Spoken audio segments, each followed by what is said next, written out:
প্রতিবারই একটার পর একটা জঘন্য চক্রান্ত করার পরেও বেঁচে যাচ্ছে চৈতি, কিন্তু সাক্ষ্য যে এবার সবার সামনে তাকে চড় মেরে উচিত শিক্ষা দেবে এটা স্বপ্নেও কল্পনা করতে পারেনি সে।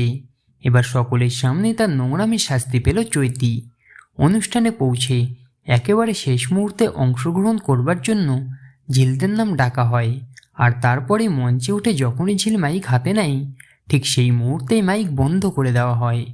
মাইক কোনোভাবেই কাজ করে না, কি হচ্ছে কিছুই বুঝতে পারে না ঝিল আর তার বন্ধুরা।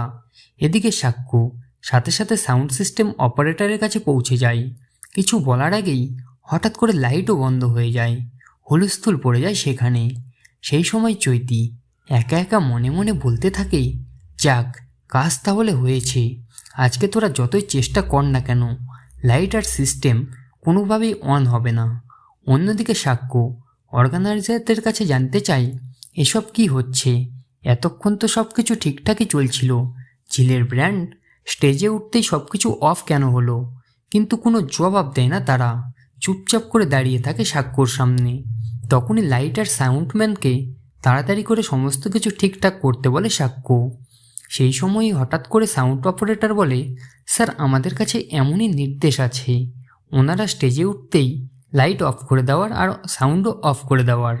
যা শুনে সাক্ষ্যর মাথায় যেন আকাশ ভেঙে পড়ে। সাথে সাথে অর্গানাইজারদের কাছে কারণ জানতে চায় সাক্ষ্য।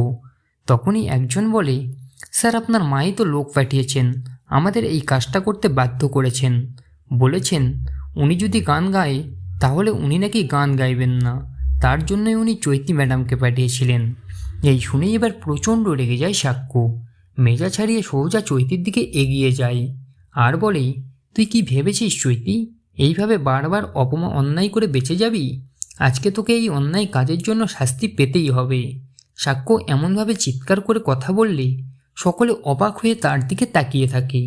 তো বন্ধুরা এবার কি করবে সাক্ষ্য?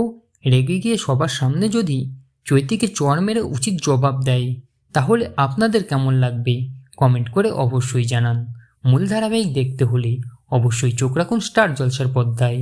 আর এমনই আপডেট প্রতিদিন সবার আগে পেতে হলে আমাদের এই চ্যানেলটাকে অবশ্যই সাবস্ক্রাইব করে দিন।